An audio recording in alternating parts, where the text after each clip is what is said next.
is the voice of Marshall Crenshaw. The song is No Time. He looks stunned because he didn't know it was his voice. Yeah, my hearing is shot anyway. No! No! There's thousands of people screaming no, okay? There you go. Or at least, yeah, well, anyway. Anyway, the song is No Time, and it's from this I have to say, this album, it was never meant to be an album, or was never intended to be an album, or grew into an album spontaneously, or whatever it was. Number 392, the EP collection. Yeah. What a great idea, man. You should explain to people what that was, because it just captures something about you, and I think it was really very cool. So. Oh, all right. Well, I did this project where I released a new vinyl EP every 6 months for 3 years. So there were 6 altogether. And originally my idea was to do a new vinyl EP every 4 months. But then somebody explained to me that there's this thing called Record Store Day. So they came out on Record Store Day, twice a year for 3 years. And on each one of these vinyl EPs, there was an A-side, which was a new song from me. And then when you flip the thing over, there are 2 tracks. And on each EP, it would be a cover tune.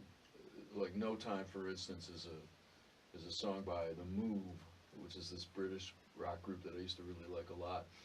And they used to write a lot of songs that had like apocalypse as the theme, There was like a recurring theme with them. You live in America, man. What do you expect? So, anyway, that's what it was. The EP, the CD that you mentioned, number 392, is just kind of like a compilation of stuff from the EPs. And that's for people that don't like vinyl records, the CD holdouts or whatever. All right, well, we'll go with that one. You weren't talking about me. That's the story. There you go. All right, that's cool.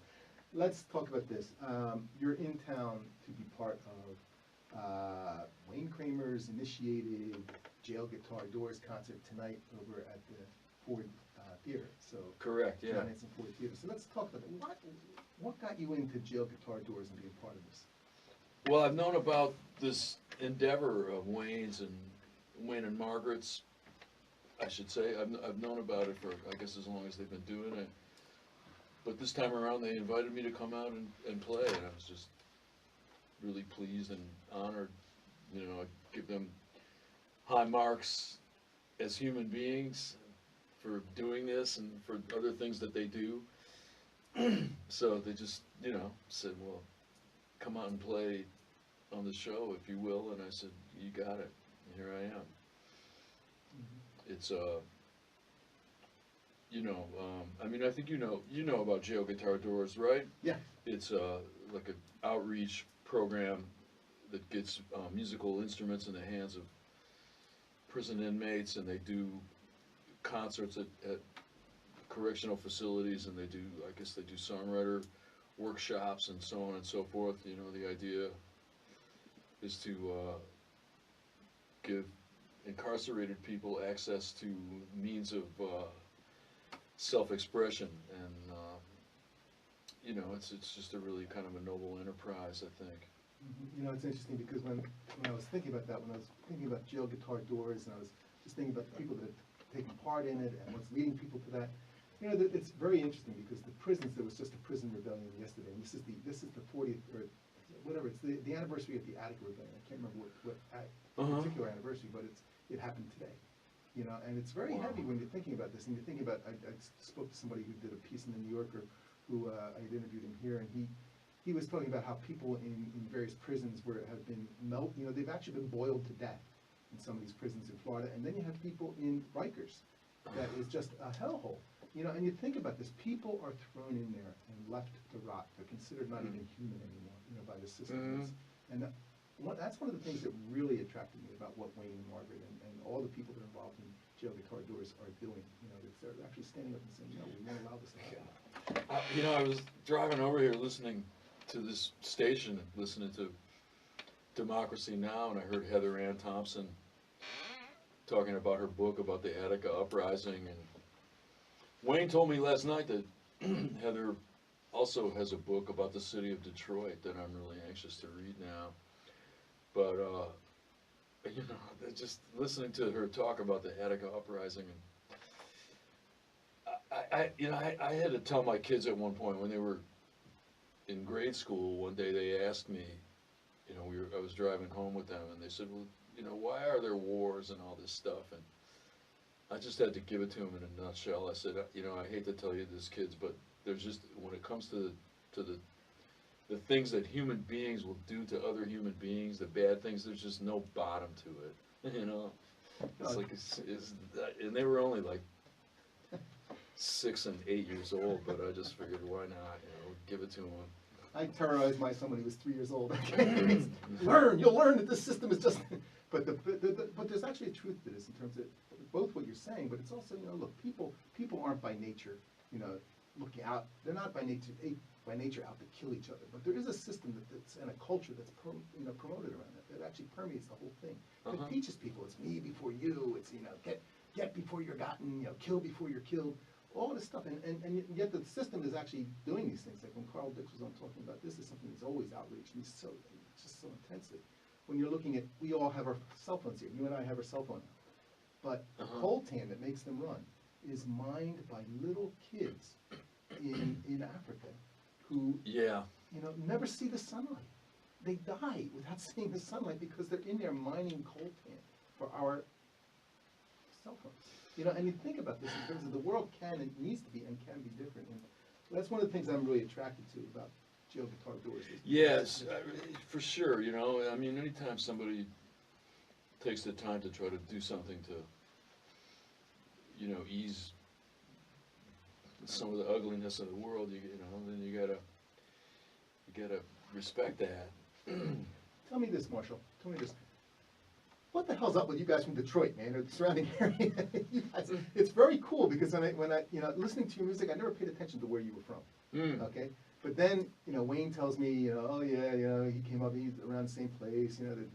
Wayne is in Detroit. You're out just outside of Detroit. Detroit had a big impact on you culturally. Yeah. In a certain sense. So let's talk about that a little bit. Well,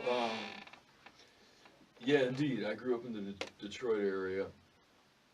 I never say that I'm from Detroit, though, because I don't think, out of respect to the city, I don't feel like I should use Detroit as a generic term like some people do who are from the Detroit area.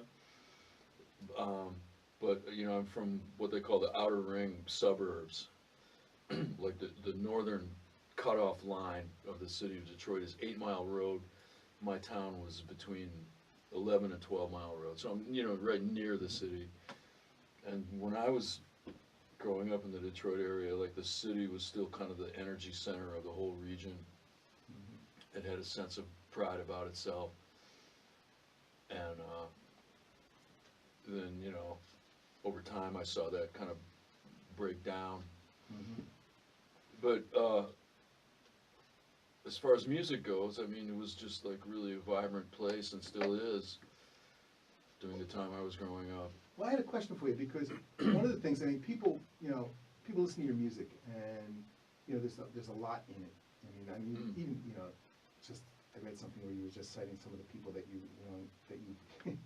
that basically, whose music you really play and you cover and all this stuff. James McMurphy, which, by the way, thank you. I really. Oh God, yeah, he's the best. Yeah, it's just wow. But also going down to the Everly Brothers, and what happened to Righteous Brothers, man? Come on. But anyway, there's this whole scene there though too that you also, and I don't know if people know this, but you were deep into jazz. Oh. Which that was a fascinating story I read, man. Where you just and you stole your friend's parents' albums, right? That's true, yeah. Well, I guess the jazz thing, you can take that back to Detroit radio. When I was in my teens, there was a really excellent radio station in Detroit called WABX. It was one of the first FM rock stations in the country. This is like 1967, 68. I'm in junior high school. And right at the very beginning of FM rock radio, at least as far as ABX went, it was guys that really knew their stuff. It was radio for stoned people, like for smart stoned people is what it was, but... I know those people. Yeah, it was very eclectic always, and in Detroit in particular, it was really heavy on the jazz side of things, like the influence of John Sinclair, former Detroit correspondent for Downbeat magazine. You know, like, they used to play a lot of, like, the one, Upper Egypt and Lower Egypt by Pharoah Sanders, that was like an FM rock radio hit when I first started listening to FM rock radio. They play stuff like that. They play Alice Coltrane and this, that, and the other thing, and then they play J.B. Lenoir and Howlin' Wolf and Hound Dog Taylor. You know, they mixed all this other stuff, all this stuff that got purged actually within the first few years of WABX. You know, as it started to get a mass audience, it got more and more watered down. But I was really, really influenced by that radio station. Now, tell me this, because we're running up on our time, but I also wanted to get real quick on this. Well, let me ask this. One, actually, it's interesting, because again, musically, you just stretch a lot. Even though the type of music you do draws on a lot of things and a lot of different different people, but also, you know, people that might not know, you played in a band that was sort of a reunion band for the MC5. Oh, I did, yeah. That was pretty cool, man. I was actually, I have to say, that was like slapped me in the head. I said, wow, really? I think it was like that for a lot of people, actually, but yeah, I've known Wayne Kramer for ages, you know. I mean, I met him way back when I was first starting out in New York City, and I don't know, Wayne likes me for some reason, and I like him. So we just, you know, like every now and then, one of us will say, oh, well, let's do this, or let's do that, you know, and the DKT MC5 thing, I was surprised when he called me for that, you know, and I thought to myself, you know, some people aren't really going to get this, you know, like from a marketing standpoint. But, you know, I wasn't going to say no. It took me like a split second or less to tell him that I would go on the tour or play that body of work, you know, that was a gas. Yeah, no, it's such a trip too, and it leads me to the next question. I have about 1 minute to get into this, but maybe a little bit more. But you've also said you've always found something very magical about music, and as I was thinking about you saying that, it actually follows from everything we've just touched on talking about today. The magical nature of music, which I think is really a really important and really interesting way to put that. Yeah, I guess, I don't know. It was just a word that came to mind when I was asked a question about why I do what I do. You know, somehow the word magical got in there, but yeah, I mean, God, it's a good word, right, to describe music. Yeah. Unless it's crap music, but anyway. Well, yours isn't, and it describes it well. Now, let me just say again, we're talking with Marshall Crenshaw, and Marshall is going to be part of Jail Guitar Doors returns to Rock Out 3 at the Ford Theaters, the John Hanson Ford Theater, tonight, all right? That's tonight at 8 p.m., all right? And it's going to feature, oh, God, it's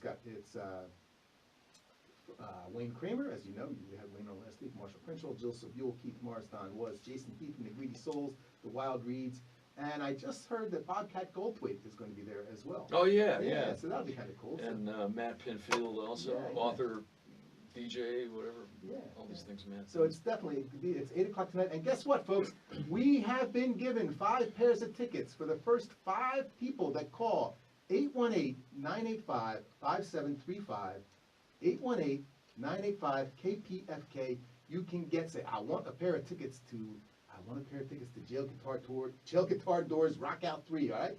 Check that out tonight, all right? And that's it. Give us a call at 818-985-5735, 818-985-KPFK. Get your pair of tickets. Claim them quick, folks, because they're going to go.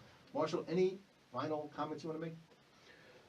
Just that it's going to be a great show. I was at rehearsal last night, and, you know, it's just really exciting stuff. And so be there or be square. There you go.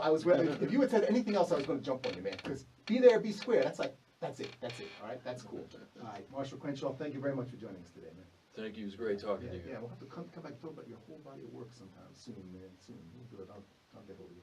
Anyway, all right, I want people to know also that this is, as I said, this is the anniversary of the Attica Rebellion. It's also the anniversary of the death of Mao Zedong, the person who's one of the greatest revolutionaries in the world, okay? And he did a tremendous amount of stuff to actually try and change the world in a way that we wouldn't have to live like in the horrors that we live in.